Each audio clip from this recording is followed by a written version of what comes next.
வணக்கம் நண்பர்களே. இன்றைக்கி நாம் தஞ்சாவூர் மாவட்டம் கதிராமங்கலத்தில் இருக்கிற வனதுர்கா பரமேஸ்வரி அம்மன் கோயிலுக்கு தான் வந்திருக்கிறோம். இது அந்த கோயிலுடைய ஆர்ச்சு. இங்கேருந்து பார்த்தாலே தெரியும், ஒரு காட்டுக்குள்ளே போகிற மாதிரி இருக்கும். ஸோ இது ஒரு வனத்தில் இருக்கிறனால தான் இது வனதுர்கை அம்மன் அப்படிங்கிற பேர் இதுக்கு வந்தது.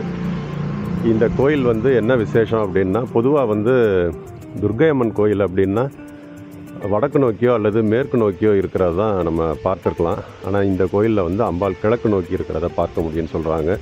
இன்னொரு ரொம்ப விசேஷமான ஒரு செய்தி, இந்த கோயிலில் அம்பாளுக்கு அர்ச்சனை பண்ணும்போது வலது கரத்தில் வேர்க்கும் அப்படின்னு சொல்கிறாங்க. அதை நம்ம இன்றைக்கி அந்த கோயிலை தரிசனம் பண்ணுறோம். அப்படி இது கோயிலுக்கு போகிற வழி இது. இப்போ நம்ம கோயிலை பார்க்கலாம்.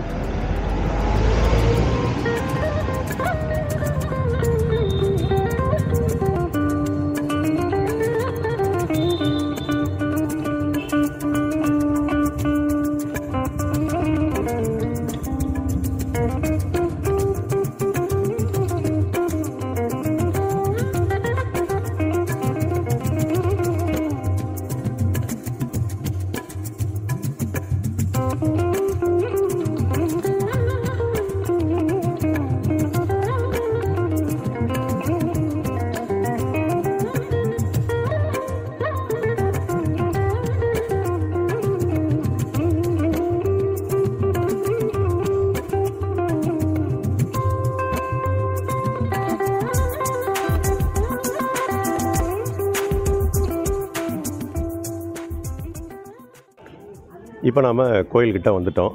வனதுர்கை பரமேஸ்வரி கோயில் இது. இந்த கோயிலில் என்ன ஒரு விசேஷம் அப்படின்னா, பொதுவாக துர்கை கோயில் அப்படிங்கிறது துர்கை அம்மன் சன்னதியில் அம்பாள் வடக்கு நோக்கியோ அல்லது மேற்கு நோக்கியோ இருக்கிறதா நம்ம பார்க்க முடியும். ஆனால் இந்த கோயிலில் துர்கை அம்மன் கிழக்கு நோக்கி நின்று அருள்பாலிக்கிறத பார்க்குறது ஒரு ரொம்ப சிறப்பு.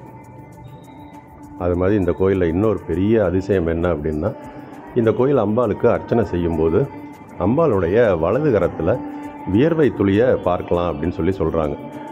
அதாவது மனிதர்களுக்கு ஏற்படுவது போன்று வியர்க்கும் அப்படின்னு சொல்கிறாங்க.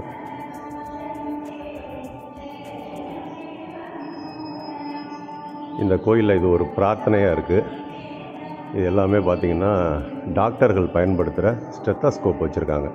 இதை பற்றி நம்ம இந்த கோயிலுடைய அர்ச்சகர்கிட்ட நம்ம கேட்கலாம். எல்லாமே ஸ்டெத்தஸ்கோப்.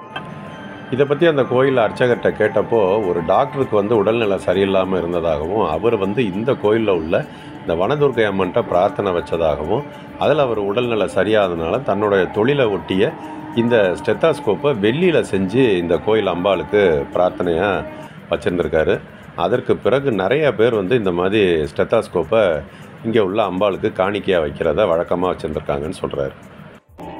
கோயில் ரொம்ப தூய்மையாக பராமரிக்கப்படுது. ஒரு பிரகாரம் தான், ரொம்ப அருமையான ஒரு சூழலில் இந்த கோயில் இருக்குது.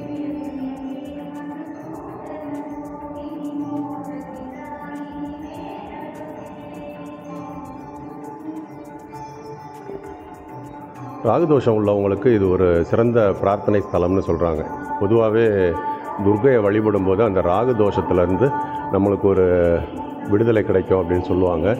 இந்த கோயிலில் அம்பாள் கிழக்கு நோக்கி இருந்து அருள்பாலிக்கிறதுனால இங்கே பிரார்த்தனை செய்யும்போது ராகு தோஷம்னு இல்லை, எந்த தோஷமாக இருந்தாலும் நீங்கும் அப்படிங்கிறது ஒரு ஐதீகம்.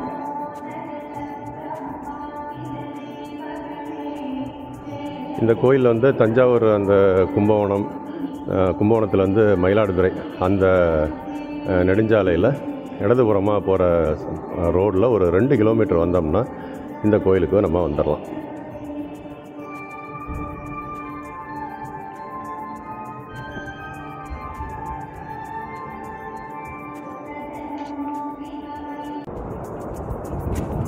பச்சை பசேல்னு காட்சியளிக்கிற வயல்வெளிகளும் சலசலன்னு ஓடுற நீர்நிலைகளுமாக ரொம்ப இயற்கையான சூழலில் அமைந்தது தான் இந்த கதிராமங்கலம் கிராமம்.